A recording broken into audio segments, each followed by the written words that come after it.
Welcome to Answering the Call, Maine's Veterans Voices. This is a project of my office and other offices and the Library of Congress to record the stories of veterans across the country, and in my case, here in Maine, to talk about their experiences both in the service and after the service. And these will be sent to the Library of Congress for a special collection that they have. Our guest today is Leslie Brown, who's up in Presque Isle. And Leslie has a pretty amazing career, as I think you'll find. And she has found ways to serve our country nonstop since she was about 18 years old. So, Leslie, welcome. And I first want to ask you about your family, where you grew up, and what your dad did and your mom, and just get us started with young Leslie Brown. Well, thank you, Senator King, and thank you for having me today. Again, my name is Leslie Brown, and I am the third daughter of Elmer and Marie Brown. He was an Air Force retired Master Sergeant, actually here up at Limestone at Loring is where he retired. And we moved here when I was 5 years old. I was actually born in Dover, Delaware, while he was moving around from base to base. Well, we'll forgive you for that. We will we? Okay. Well, some people say it's great. I've never been back to Delaware, but we moved here when I was 5, and I lived on Loring for 2 years. And then my father bought a farm. He'd always wanted a farm. He was from originally upper state New York, Utica to be exact, and my mom was from Nova Scotia. He had met her again while on his travels up in Canada through the Air Force. So at the age of 7, I started school at Woodland School. In a small town. They're very, very small up here. Went to high school in Caribou, graduated high school in Caribou, moved forward a little bit to Fort Kent, where I went to university for about a year and found that for a university wasn't really my forte yet. I was kind of like a daddy's girl. Mechanic, did a lot of that kind of stuff. And I was going there as an art major, and it didn't really work out too well. And my dad always said, there's no rich artist unless you're dead, Leslie. So you need to find a new line of work kind of thing, So I went and I was as a cocktail waitress for a short time at a very popular restaurant up here that's no longer open, but it was at Yusef's, and I did that for a while. Through my whole childhood, my father was an avid Air Forceman, loved Europe, was always telling his daughters he wanted us all to join the military. And he ultimately did get my oldest sister, Marcia, to join for about 4 years. My sister Barb decided to go another route. She married and had children, which is wonderful, and she's fabulous. They're all here with me. It's lovely. And he always wanted me to go in the military as well. And I always used to tell his Dad, I'd love to go in the military. I was a big girl going up through high school, and I couldn't get in the military. And he's like, Leslie, he said, it's the best life you'll ever have. You'll learn so much, you'll get to see so much, and you'll do so much. And I think let me stop you right there, because this is an interesting part of the story, because right now, just some data I recently got, 84% of the current military people in this country, the current soldiers, sailors, Marines, Coast Guard, are from military bloodlines. In other words, just your story, from a parent, an uncle, an aunt, a mother, that's where our military is coming from. I'm not sure in the long run that's sustainable, and I keep telling them they need to broaden their recruitment. But I think your story is very typical of the people who are serving on active duty today. I absolutely believe that most people that I served with did have a family member, whether it was a father, father-in-law, brother, an aunt, an uncle. Absolutely, it comes that way. And even further down in my story, you'll find that I married a service member whose father was a general, not a general, but a lieutenant colonel in the Army as well. And we had 2 children. And although unlike my father, I never constantly said, hey, you need to go in the military. Because I had a wonderful career. I will say over and over, I regret not a minute. And if I had it to do all over again, I would take the same steps I took from the day I joined the military, November 8th, 1988. But both of my children went in the military as well. So my whole entire family did. And it wasn't because I think a lot of it comes from the family members joined because they see their parents. And my daughter, both of my children did reports. It was required to, when they graduated, do a report on somebody that they that they really respected, and it shocked me. It put me to tears actually when I went to my daughter's, because the ladies came out when she came out of her board. They said she came in here with a picture of you, saying the one person she wanted to be most like was you, and I never known that about my daughter. So I think the children of military members Well, really respect their take, parents. take me back to 1988, and you were in Fort Kent. You were a cocktail waitress. Then you turned around and signed up. Take me through that process. I did. Back in the day, they used to have all of the forces were in a little place on Main Street here in Presque Isle. And my father, for his birthday, I said, you know what? I'm gonna go in the military. For his birthday, I'm gonna sign up and give him everything he wants me to go in so bad. And I'd spent a year losing a lot of weight to get in. So I said, I'm gonna go down here. And I did.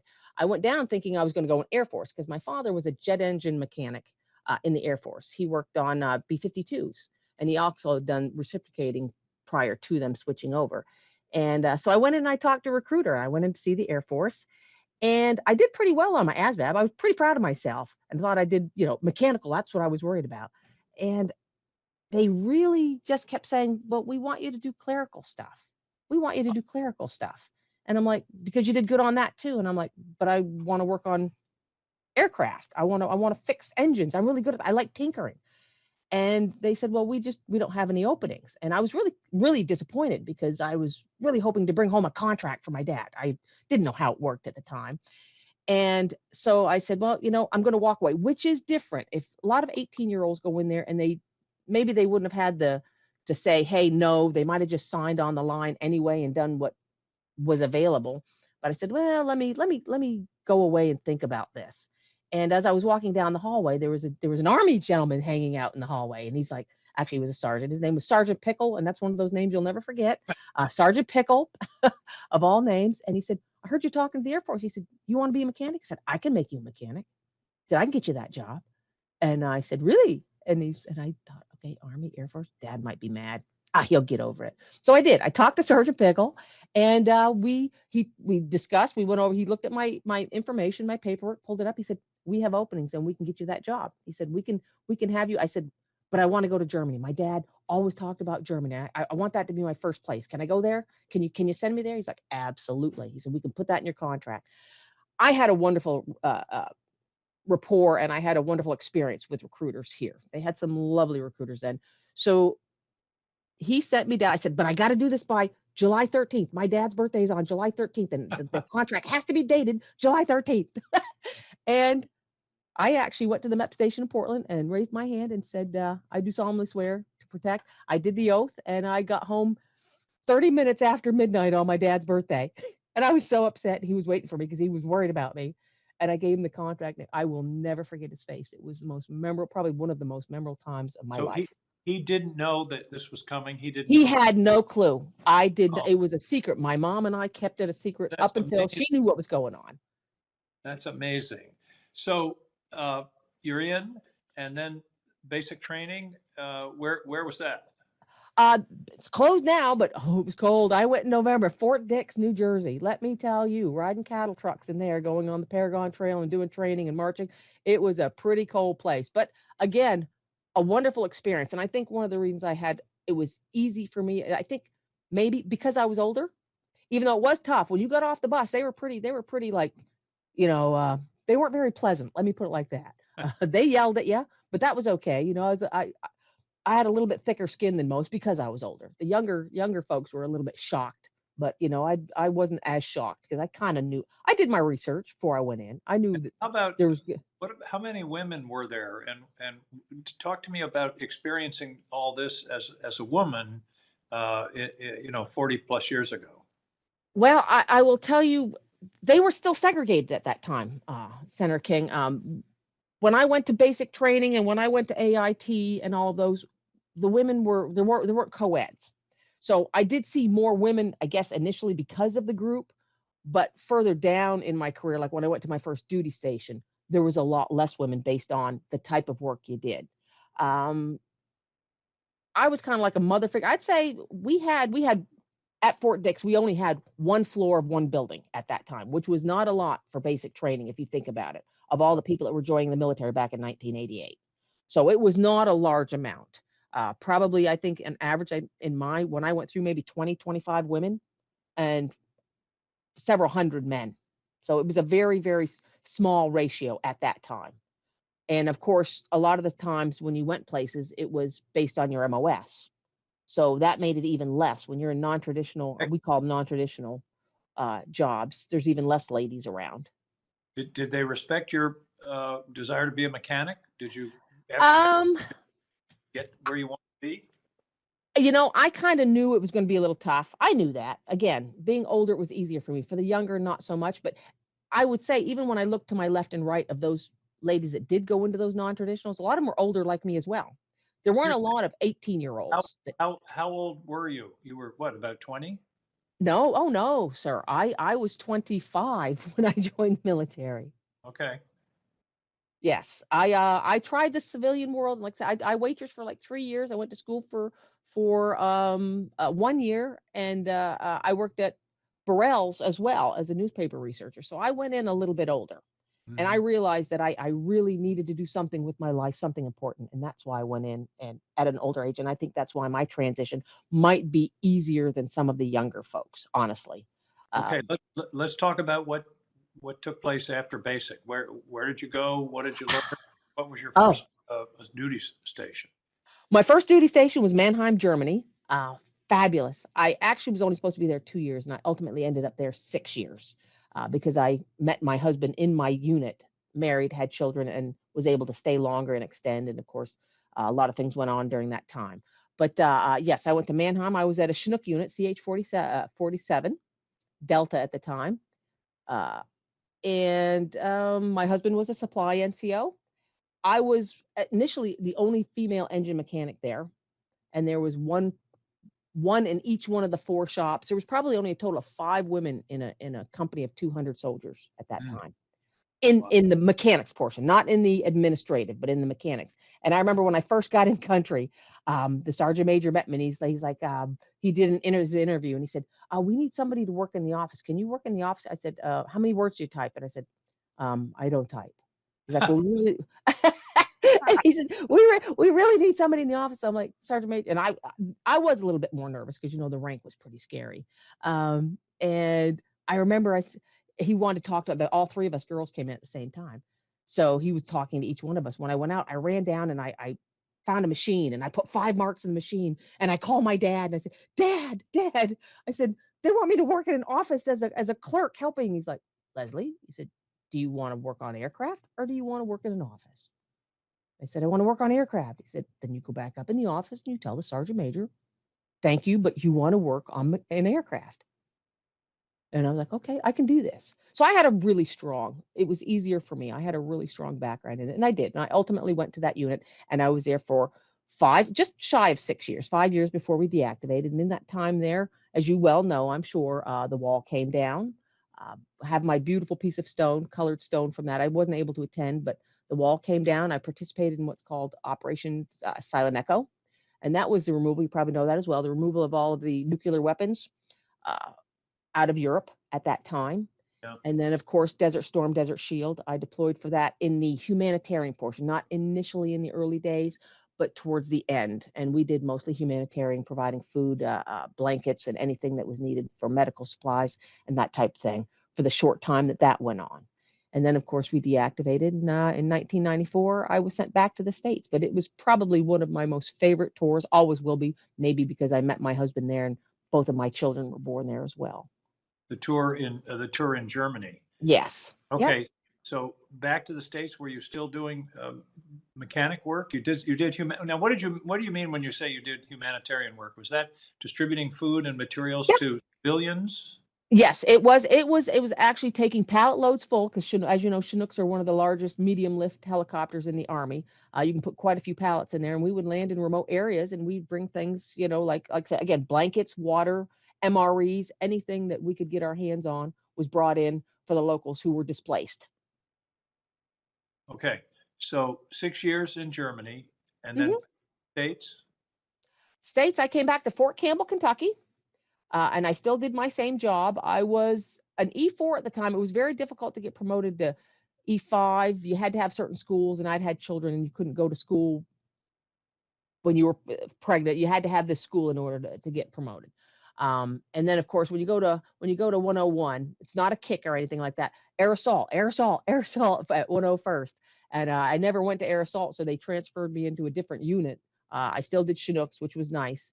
And I made my E5 when I was at Fort. I call myself one of the longest garbage picking person, garbage removal people in the Army. I was at E4 for almost 8 years, but I moved up fast in the tail end, which was, I think, best for me, because I always felt like I was very prepared for the next stage. I think it made me a better leader, spending more time learning my trade, which I did. I learned to be a mechanic through my whole career, up until I made the senior ranks. But I was a mechanic there for 2.5, just shy of 3 years. And we didn't really go, I didn't really do much. It was a duty assignment. It was a good one.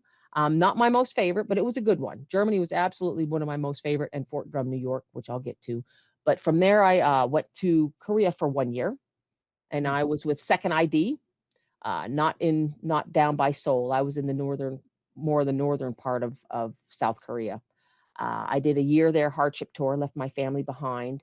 And then upon return, we went to Hunter Army Airfield, and I was there for 2.5 years. I wanted to ask, during all of these assignments, you're repairing helicopters, basically. I am. That was, Absolutely. And it's not just Chinooks, Senator King. I worked on CH-47s, UH-1s, Hueys, Blackhawks. So I was trained to work on any helicopter jet engine mechanic. So whatever unit I went to, that's what I worked on. and talk about what Korea felt like at that point. That was, it's probably more tense now, but still, it's a place you have to think about what's going to go on the next day. Well, you kind of do. I will admit I was in 2nd ID, and a lot of folks wanted to go Southern because there was a lot more there. We had very strict rules there. You weren't allowed outside. You had to have passes to leave the post. You had to be in by a certain time. But it really was you become a very tight-knit group when you're in a place like Korea. I mean, other than going to the field, we did a lot of training exercises for the helicopters and the aircraft, and we worked a lot with the ROK Army, actually. And it was pretty intense. But it was a wonderful tour. The country is absolutely fabulous. I mean, it boggles my mind how hard they are. A hardworking population. They really, really are. The Koreans that I worked with, and we worked with the ROK Army, Katusas they're called. They actually work with the Army. And it's just, if anybody has a chance, you would be crazy not to go to Korea, because it is a lovely place. It absolutely is. It's amazing. And what's really amazing is the contrast with the North. Have you ever seen that picture of the Korean Peninsula at night? And South Korea is all lit up. It looks like, New York City, and the North is just dark. It is dark. You are absolutely right. It is very much so like that. I never got the opportunity to go there. They did have tours, but it just seemed like we never were able to get those, because we were busy all the time. We were fixing a lot of aircraft at that time, and you were working. You were working pretty steady. When I was up there, we went up to the DMZ, and I took the opportunity to step 1 foot into North Korea just to be able to say that I had done. They did give us a piece of. I have a really nice framed plaque with a piece of the barbed wire. I think a lot of Army soldiers that were stationed there got those, which were part of the North up there for the DMZ. Absolutely. Tell me, let's go back, and we're coming back from Korea. What then? When I came back from Korea that first time, I came back to Hunter Army Airfield, and I actually went to an attack Apache helicopter unit there. Surprisingly, they kept sending me back and forth, because again, here's where the females in combat come in. There's actually Fort Stewart, and then there's Hunter Army Airfield, which is right there in Savannah. So when I got there, they said, "Oh, well, you have to go to Savannah. You have to go to Fort Stewart to in process," and they had a cav unit there. Well, I can't go to a cav unit because women aren't allowed in a cav. They weren't allowed in a cav unit at the time, because that was considered combat.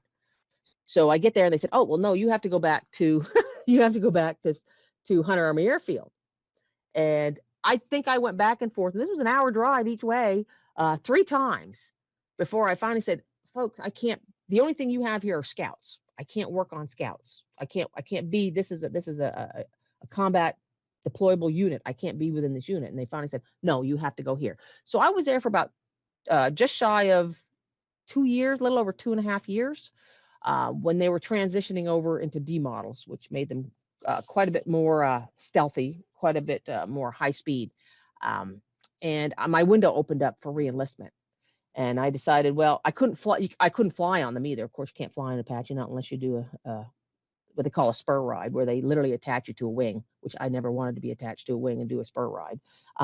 So I I re-enlisted, and the only place I had an option of was to leave there because they were going to Texas for the next 4 years. And I'm from the North. I like the cold. I don't like the heat, and the Army kept sending me to hot places. I'm like, can I go north? So I re-enlisted, and I only had an option of Japan. Go ahead, Greenland. sir. Today we could send you up to Greenland. That would. Well, believe it or not, I actually went through there because when I was in Germany, that was another story I never told her. My husband and I, they were going to split us up, and he was going to Alaska, and I was coming to Fort Campbell. And so the only way that we could not be together was we had to fly on a Saturday back to the States to get married in Catlettsburg, Kentucky, so we could get on the same orders to go to the same place. And that's exactly where we stopped, was in Greenland, coming back to the States. Being married, were you able to, all these different places you went, you mentioned Korea, no, it was a hardship tour, but these other places, these various forts and the training, were you with your husband during all of these hops around the country? Absolutely. One of the good things about the military is if you're, and I think this is fabulous. If you're a dual military, what they'll do is aviation can only go to certain places. However, my husband, who was a supply sergeant, NCO, he did my parts. He was my parts guy. I called my parts guy. They are needed on every military post. So he pretty much followed me. When I came to it, the orders were cut based on my MOS and not his MOS. And so wherever I went, he had a job at that location. They would make a job, make a space for him at that location. They always keep, as long as you're command sponsored, you're always kept at the same location. Now let's flash forward, because you did a couple of tours in Afghanistan, didn't you? And I did during that period. Talk about those assignments. Well, that's when I went up to Fort Drum, New York. And I probably absolutely my second favorite. I actually retired from Fort Drum. But I was there at Fort Drum with an ASB for 4 years. And I deployed my first time OEF 7 to Afghanistan. It was an interesting assignment because by that time I was in E6 and I'd gotten selected for E7, and I was in school when I found out we were going. And they said, well, we're going over to Afghanistan, and we're going to have 4 locations. We're going to split the company into 4 locations, supporting 4 locations. And so they said there's a brand new one, just for a brand new opening, Salerno, which is quite well known at this time. And they said we need a first sergeant at this place, but it's going to really, can I use the word suck? Okay. They said it's really going to suck because it's brand new. There's nothing there. There is nothing there. You're going to be intense and this, that, and the other.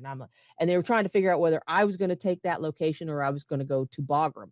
And I said, you know what? Let's just not even go down this road. Fine, just send me to Salerno. Whatever. Because I was away at school. I said I don't want to handle this. Just send me to the worst place. I don't care. We'll make this work.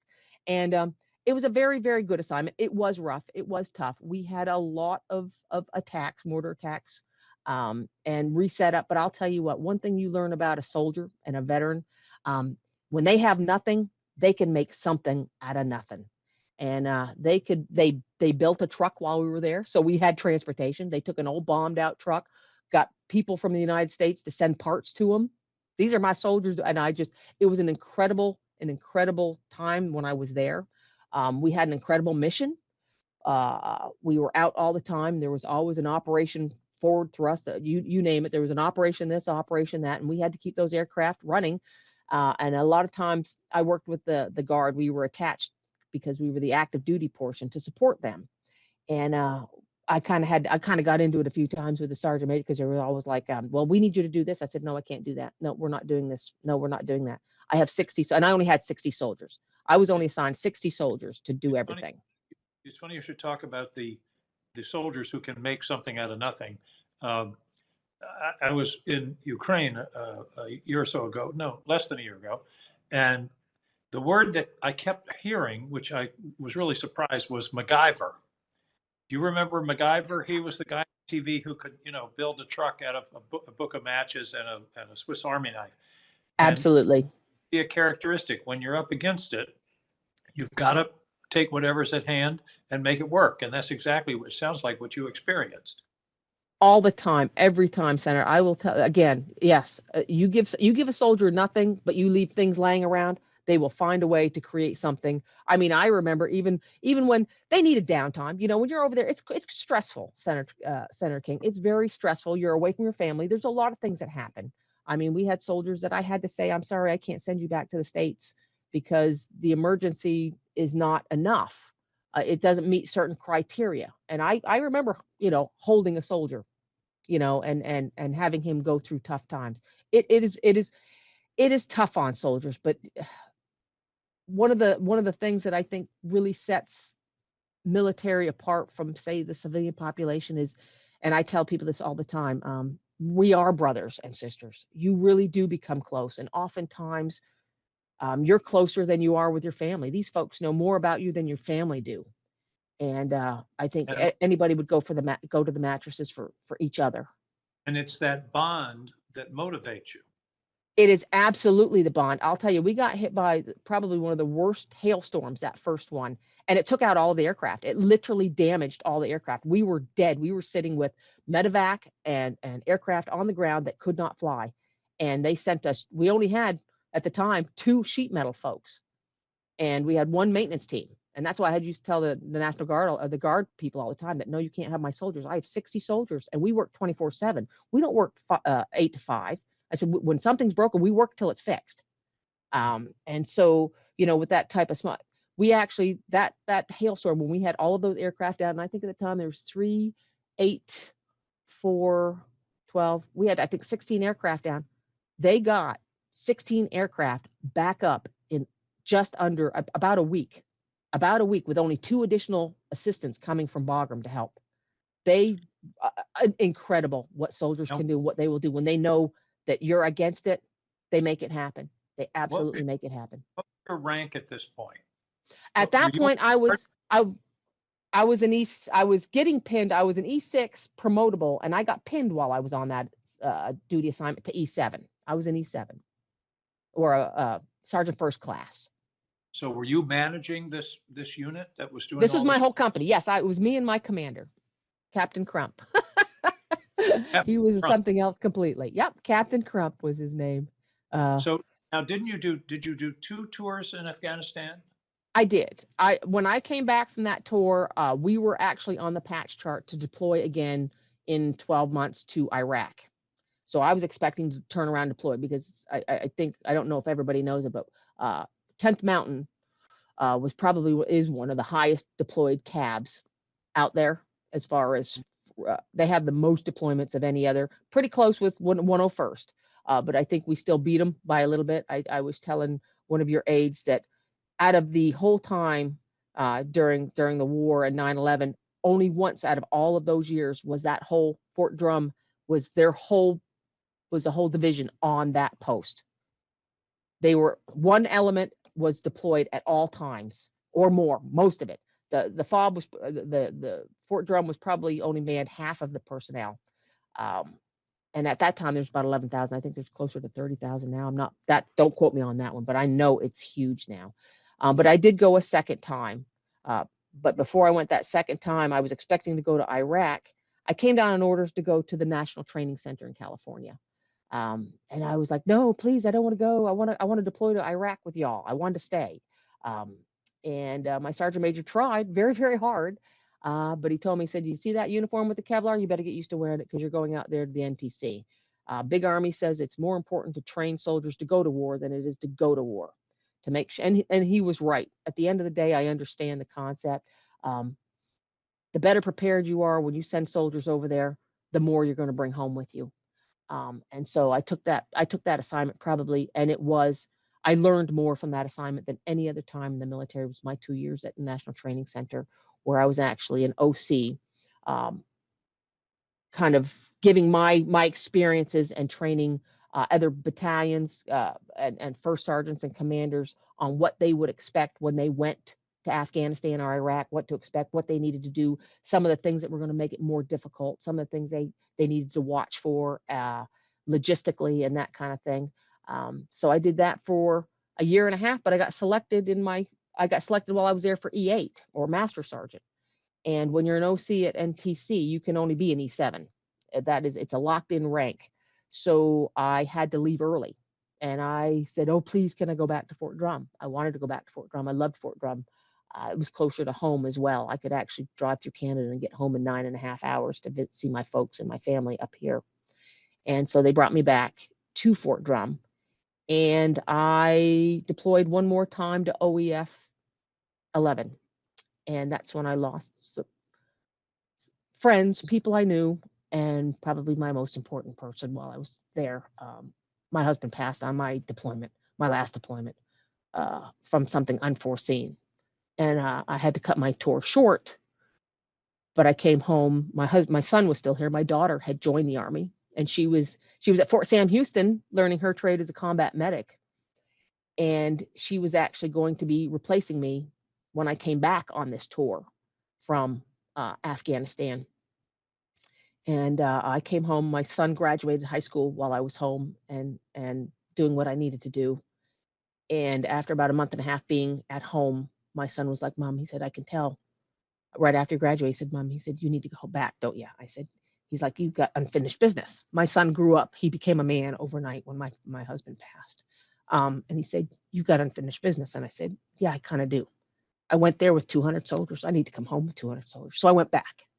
And that's when our fob got hit, and I lost a very good friend, a first sergeant from the Pathfinders, about a month when I was back. Was that from a mortar attack? It was a mortar attack. Yes, a mortar attack hit our TOC, and my office or my aviation was just across the road. And so, of course, when the mortar attack comes in, everybody goes to the secure places, and then first sergeants are supposed to go out and go around. And we had, I think, we had 2 civilian casualties. My first sergeant, I'm not going to mention names, my first sergeant friend did not survive it. He did survive long enough to get to launch duel and have his wife come and be with him when he passed. And we had 7 other Pathfinders get quite a bit of shrapnel injury. And then I came back, and everybody said, don't hurry into anything, and don't make any rash decisions. But so much had happened in such a short time. And then my son said, Mom, I'm going in the Army too. And I was like, well, you can have my GI Bill. You can go to school, do what you want to do. And he's like, Mom, I want to be a CH-47 mechanic. Wow. And so I was like, talk about family tradition. It is. So, and I realized at that time that, I can't be as just a mom and 2 kids, even though they're both 17, they were 18 and 19 at the time. I said, I can't be in a country, have one of my children in this country and another child in that country. Somebody's got to be home for when they're home. Somebody's got to be available if something should happen and they need me. So I said, well, I did 24 and a half years. And I always told myself, the day I wake up and I say, I don't want to go to work is the day I need to stop working where I'm working. And I've been very blessed in that I never had a morning in the Army where I said, I don't want to go to work today. I never had that happen. That's amazing. I mean, you're very fortunate. I am. That said, if you love what you do, you never work a day in your life. And it sounds like you fit into that category, that you were so dedicated and so engaged in what you were doing that you wanted to be there. I absolutely did. It was fantastic. Do you hear something? Maybe not. No, okay. I hear you. Oh, that's just me. Okay. So okay. Yeah. So I apologize. Let's transition from active duty. Tell me about the transition itself from active duty to veteran status. That's something I'm very interested in because I don't think we do as good a job with that as we could. Well, I don't think that there's not things out there for us when we transition. I think the Army does a really good job of getting you where you want to be and making sure, well, and of course, people take care of themselves. I think there's just a big shock. I think there's a big culture shock for that, even if you've only done a 4-year tour, a one enlistment, regardless of branch. When you come back, and oftentimes we go where we know. um, I did not think when I retired, of course, I had a husband and children, that I was going to be retiring back to northern Maine. Um, but when your husband's gone, your children are gone, the rest of your family, all of my family was here. And so when you come back, you can't, how do I want to put it? It was like when I used to go back to the University of Maine at Fort Kent to visit, just to see, because I was there for a year and I had a good time. You can never go back. It's never the same. It may look the same, but it's not the same because you're not the same. And I think that's where the veterans have the problem, or there might be more difficulties, or it's a little more of a struggle, is that when we come back to where we've come from, we're not the same person as when we left. And so we do things differently, we see things differently, and we don't have, we don't, other than our immediate families, we don't have connections anymore. And in the military, you have huge connections. Anywhere at any time, you can link up with your bud, your battle buddy, your uh, a fellow NCO, a fellow junior enlisted. You always have somebody there, and that's what I used to tell civilians too. That especially some moms, that when their children went in the military, they were always so worried. I'm so scared, and I'm like, believe it or not, you should not be scared about your child going in the military. I said, I felt more safe about my kids going in the military probably than most. I said, and that's because I knew what the lifestyle was like. And you know what? There's tons and tons and tons of NCOs and sergeants and soldiers and peers. I said, they're going to have 10 mothers. They're going to have 20 fathers. If you think that they're going out there and they're not being taken care of, they've got so many eyes on them. Trust me, they're safer here than anywhere in this world Well, is in the military. and the other part of the transition is you're going from a very structured, you have a lot of structure in the military, and then suddenly it's all gone. It is. You It is. suddenly decide what kind of clothes to put on in the morning. Exactly. And we do. So I floundered a bit. I'm not lying. I mean, I got out at 49 after 24 and a half years, just shy of 50, my 50th birthday. Um, and I came back and I felt like I was a fish out of water. I had a hard time. I was applying to positions and I just kind of felt like people were looking at me. And maybe it was a little bit me, but we do dress different. We do talk different. We do. Everybody else says, you're not from here. And I'm like, no, I'm from everywhere. My lingo is from everywhere. I speak differently. Yes, I know. So I think we go through a period of, we're excited. And then I guess it's almost like the honeymoon phase, oh, we're back. And then it's like, okay, we meet with friends for the first time. And then those friends see that there are differences and maybe they don't reach back out to you. And then you're like, okay, you get up in the morning and you're not doing PT and you're not getting a call to come in.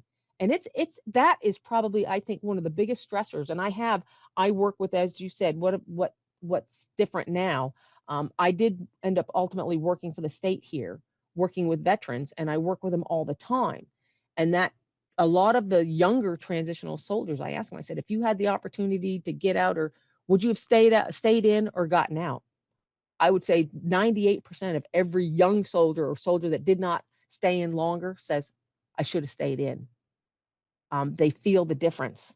Yes. It is isolating. And that's what I would say the biggest thing is they need to be brought back in. They need to feel more welcomed.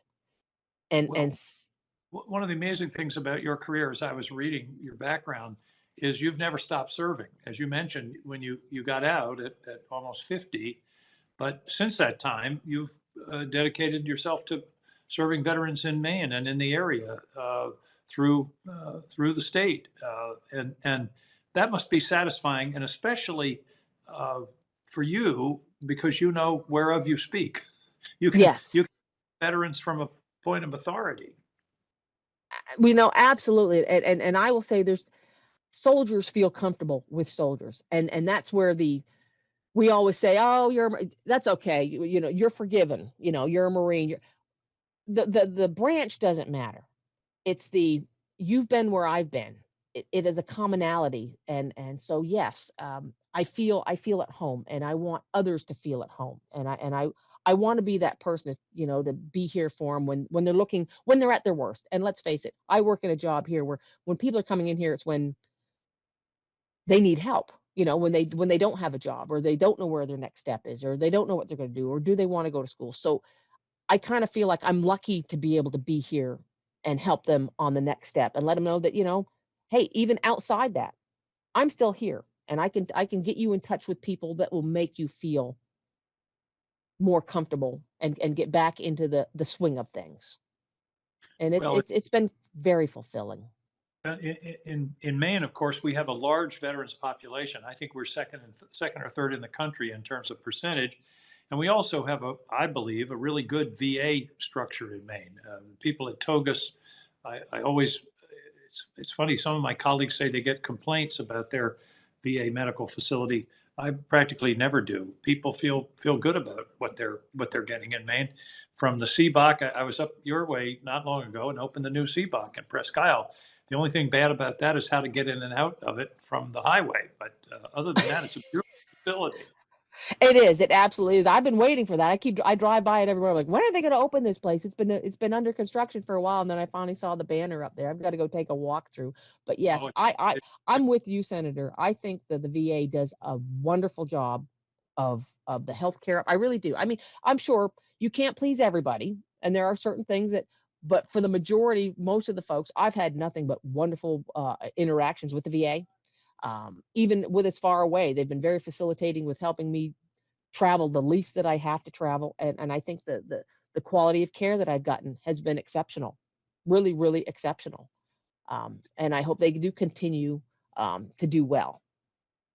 well, we've covered a lot of territory from 18 years old to working still on behalf of veterans in Maine. Uh, Leslie, anything I've missed? Any stories you wanted to share that I didn't ask about? Oh, Sarah, you're asking the wrong girl, because like I told Dana, I said, my father said, Leslie, if you had a nickel for every word you said, you'd be a rich woman. That's the wrong thing to say to Leslie Brown, because even my kids will say, Mom, could you just beat us? Don't give us a lecture. Just beat us. You talk too much.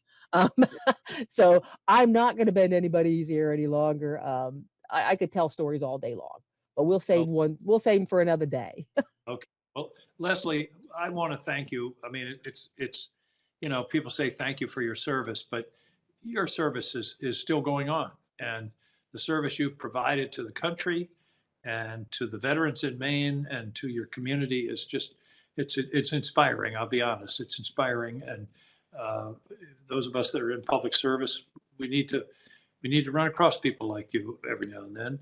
And it's wonderful to have had a chance to spend some time. And I look forward to meeting you in person. I was supposed to be up there this winter, but the Can-Am was canceled for the first time in living I memory. know. I That, know. Duh, it's a shame. And I went out and got a new tractor and everything for winter, and we didn't get any winter this year. Maybe that's right. next year. Maybe next year. Well, Maybe next year. Leslie Brown, thank you so much for your service to the country, for your service to the veterans in Maine, and to your community. It's been wonderful to talk to you, and this has been Answering the Call, Maine Veterans Voices, and talk about somebody who answered the call. That's Leslie Brown. Thanks for being with us, and we're headed to the Library of Congress. Thanks, Leslie. Thank you very much, Senator. And thank you for all the things that you do for the veterans. I read on that too. So thank you as much for your support. Yes, We ma'am. support you. Thank you. That's what you hired me for. That's right. Thank you. Have a wonderful Thank day. you too. Bye-bye.